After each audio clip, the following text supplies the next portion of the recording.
Hey everybody, it's Lance from Cinematic Galaxy, and because of the Amazing Spider-Man coming out next week, I feel that it's necessary for me to review the Sam Raimi trilogy of Spider-Man films, starting of course with Spider-Man. The first Spider-Man came out May 4th, 2002, exactly 10 years before the Avengers came out, and it had been in development hell for the longest time. Finally, it was Sam Raimi, who was known for the Evil Dead films, along with actors like Tobey Maguire from Pleasantville, and Kirsten Dunst, and other actors here and there, Willem Dafoe, James Franco. This movie eventually came to fruition. Now, when this film came around, I was 9 years old in the 4th grade, and I think I had actually just started getting into Spider-Man. Before the movie even came out, I had started getting into the cartoons, the 90s cartoon, and I hadn't really read the comics, but I kind of knew like some of the stories a little bit and whatnot. But I had a Spider-Man action figure. My whole family went to see this movie together, and I remember the theater was packed, just absolutely jam-packed. And I was blown away. I really never seen anything like this before. I mean, I had never seen the original Star Wars, keep that in mind. I hadn't seen the Indiana Jones films. I wasn't even aware of the Indiana Jones films. And I hadn't seen, only the first Harry Potter movie had come out. And so I really hadn't seen anything of this scale. I don't think I'd ever really seen a blockbuster type movie before. Before Spider-Man, the only kind of films I really watched were like the live action kind of kids movies, or like Disney movies and other animated films. And now as I'm doing this review, I've seen many more movies since then, many more movies of this type. So Spider-Man isn't quite as much of a novelty to me now as it was then. But it's still a very good movie. It really does, for the most part, hold up. Now, as I'm sure you all know, Spider-Man is based on a comic series which started in the 1960s called The Amazing Spider-Man, written by Stan Lee and drawn by Steve Ditko. Now, I've recently read a lot of these comics. I actually have a Marvel.com subscription, so I've read the first 51 issues of the original Spider-Man comics, and it's absolutely amazing. It really does live up to the name. It's a great series, great fun comics to read, and overall, I would say that this film is faithful to the tone of the comics for the most part. There are definitely some liberties that it takes, along with certain characters like Mary Jane and Peter Parker. But first of all, I'm going to say that I pretty much do like all the actors in this film. I really like Tobey Maguire as Peter Parker. I think that he really does act the part very well. You immediately connect with him. You immediately want to see him succeed and get a break in life, because he really kind of has it tough. Also, his friend Harry, played by James Franco. Franco is good in this film, I would say. And Kirsten Dunst as Mary Jane. I think she gets criticized a little unfairly in this film. For one, some people say she's not attractive and whatnot. She might not be the drop-dead bombshell that Mary Jane is in the comics, but I wouldn't say she's ugly or anything. I think she really does good in this film, and I like how her hair is more red in this movie than it is in the later ones. And Willem Dafoe is phenomenal as Norman Osborn, the Green Goblin. I'd actually say his portrayal is very accurate to the comics.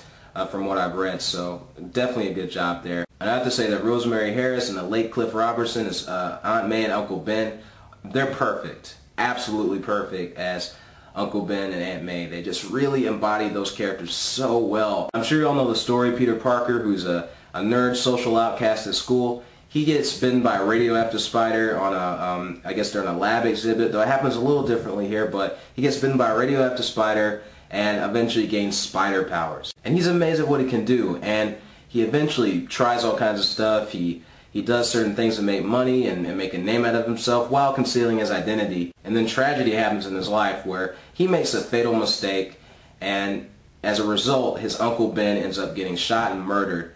And Peter Parker learns that with great power comes great responsibility. And one of my favorite things about this film, or maybe my favorite thing about it, is how it handles his origin story. There are a few little changes here and there because I have read the original comic, but overall it really does capture the essence of that story. It really does a great job of delivering that origin story to us. You really feel Peter's transformation. You feel his character growth. You feel him, becoming a man in this film. I think that the film did that incredibly well, and that part is very accurate to the comic, and it's just a great story in general. And when Uncle Ben dies, when he gets shot, and when we see Peter talking to him for the last time, that scene I don't know if I always cry at it, but it really gets me every time. And the music and everything, and then you see him running down that alley full of anger and just wanting revenge. It really is such a great moment. And also, I have to say that the score of this movie by Danny Elfman, I think the score, the main Spider-Man theme that plays during the opening credits, is wonderful. That is really a great theme. I think it's underrated. And every time I hear it, I get chills. And also, this movie does have some pretty good action sequences as well. I love the scene where Spider-Man fights those thugs in the rain where they're going after Mary Jane. And then I love the scene as well after that where, the famous kiss scene in the rain. That is a classic scene, really. And then the fight at the end with the Green Goblin is really great. I love that so much. And I think that the swinging scenes are also very exhilarating, very fun. And for being the first Spider-Man movie, they really did knock that out of the park. However, there are some not so perfect things about this movie, and one of them I would say is the CGI. Some of it when you watch this film now, it does feel a little dated. Also, I do have to say that the relationship between Peter Parker and Mary Jane, I much prefer it in the comics to this film. This film makes it out to where Peter Parker has always been in love with Mary Jane since she was a little girl, and she's always lived next door, and he's always loved her since first grade or whatever.